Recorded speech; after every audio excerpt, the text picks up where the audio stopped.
Hey, this is Max. Welcome back to another CSR2 video. I'm here looking at 24 hours in Santa Palma. This is coming in about a day and 14 hours. So basically when the season ends, this event starts with the new season. Now, let's take a quick look at this and I'll give you my take on this particular event. As with everything America Series so far, this event is not really geared towards free-to-play players.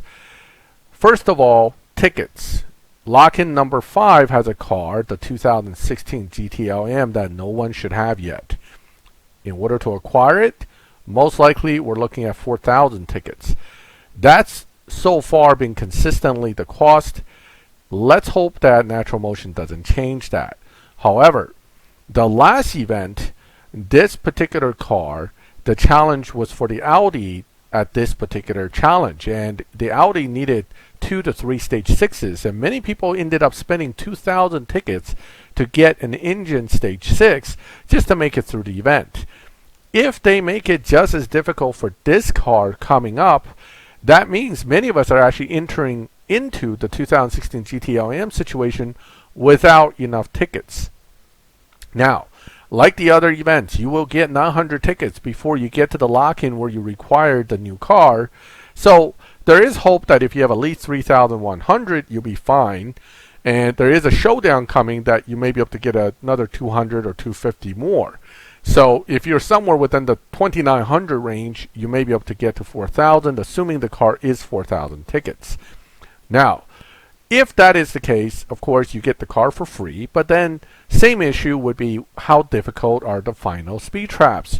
If it is made very difficult and we struggle to get through, many of us will have to once again look into spending some tickets potentially for stage 6. Alright, looking beyond that, lock-in number 1. Lots of options except anything you've already used in the last 2 leg of the event. In my case, the Vantage and the NSX. One for the Furai and one for the made in Europe for the McLaren GT, McLaren Senna GT, I think it's called. I mean, I always mess up that name, so please bear with me if I did it again. Okay, so those two are already used up. Therefore, you must have other cars built to continue the event. And it really depends on what you have. In this particular event, my plan is to go with the 911R simply because I have it built. I'm saving the Huracan for later leg where I think things may get more challenging, and this is a very good car for almost anything. And finally, if worst come to worst, I will use the M235i maybe in the next event or maybe even this one, now that I'm thinking about it, before I get to the really tough ones where the tier 5s will be better. My feeling is tier 5s will probably help when it comes to those particular relay challenges, but the difficulties should be adjusted based on what car you have. So regardless, use what you have that is as close to fully maxed as possible.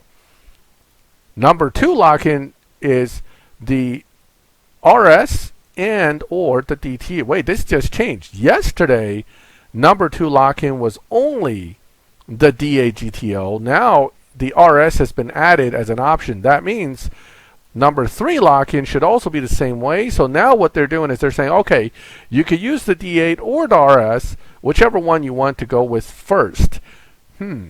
Before, even as late as yesterday, I checked, it was only the DA GTO for lock-in number 2 and the RS for lock-in number 3. But this changes nothing. That means those who did not get the Ultima RS as part of the ultra lightweight event through gold keys still are stuck. And that means you basically can't get past lock-in number 3 in this event, which will get you about as far as race 17. Okay, that's not very far. Lock-in number 4 is where the reward car, the RR Turbo, can be used from the ultra lightweight or the Jescos. Fortunately for me, I'm going to go with the Jescos, and the Jesco Absolute in my case I think it's fully maxed. Even though I never use it that way, I could put it back to fully maxed to get myself through this particular lock-in. And then finally, back to number 5, we're looking at the 2016 GT again. The good news about this car is that it's a 7-second car, much like the other GT3 cars. The bad news, of course, is, you know, stage 6s, none of us have any to start with, and it is different and unique from the other 4 GTs. So you'll have to get stage 6s specifically, and depending on which ones you get, you may or may not get stuck on race 79, which incidentally is yet again a relay, and hopefully it is more like the Huracan GT3 than it is for the Audi, in that it's going to be beatable without stage 6s. But we'll see when the event becomes live in about 2 days. So doing this event is to get that prize car, which is a Glickenhaus car, and you need to get each of these prize cars, the Furai, the McLaren, the Glickenhaus, and then the next 2, in order to participate in the final, which will give you the final prize car. Make no mistake, Natural Motion did not intend this for free-to-play players. This is definitely, for all intents and purposes, a resource crunch, resource draining event that is meant to make you spend. And you know, I have no shame in admitting that I've already spent on this, but the reality is there. If you're a free-to-play player and you're counting your tickets, I can tell you it's going to be real tough to maintain that 4,000 ticket mark to continue to acquire the car with tickets. In this case, I've already bought probably 4,000 tickets so far, and I'm at 4,650. So as long as the car is still 4,000, I should be okay.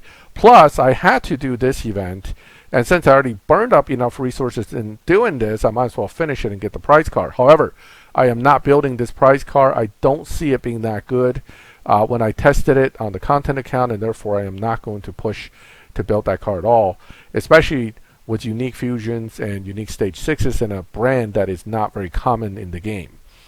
This car ultimately is the same way. Sure, it's fast. It's a 6.9 car, but is it really going to be dominating in anything outside of looking good in your garage? I don't know. We know the Ford LM isn't terrible for a Ford GT, considering most Ford GTs are pretty bad nowadays in the game. This one at least has potential. Again, it's a 7.0, 6.9 car, very fast, but is it going to be ultimately useful outside of the event itself? Questionable. If you're saving tickets as a free-to-play player and you're waiting for that one car to get, your one shot to get one of these cars, my suggestion is to wait for the Continental GT3. In my opinion, based on some testing, that is probably going to be the best choice to get for your hard-to-get 4,000 tickets if you're a free-to-play player, because the Continental GT3 ultimately may be useful outside of the event itself. So that is my quick take on this 24 hours in Santa Palma. I won't foresee any problem for me to get through. I do foresee a lot of problems for people who are trying to minimize spending, and I do foresee problems for people who are newer, that don't have a lot of resources into these cars. And again, if you have not finished this car with close to being maxed, you're probably not going to make it very far in this event, even if you do get past this lock-in. So each of these cars, you have to assume, have to be very well built. Good luck in the 24 hours in Santa Palma. We'll update in a few days. I may run the event and record it so that you can see the last 20 races or so, as I did with the from Europe with Love. Any questions right now? Understand that I only have limited information based on what I've seen and what I know of, so I may not be able to answer everything you ask, but feel free to ask them, and feel free to comment if you have additional information I completely missed in my discussion here. If you like the video, leave a like. If you like my channel, subscribe, hit the bell, get notifications.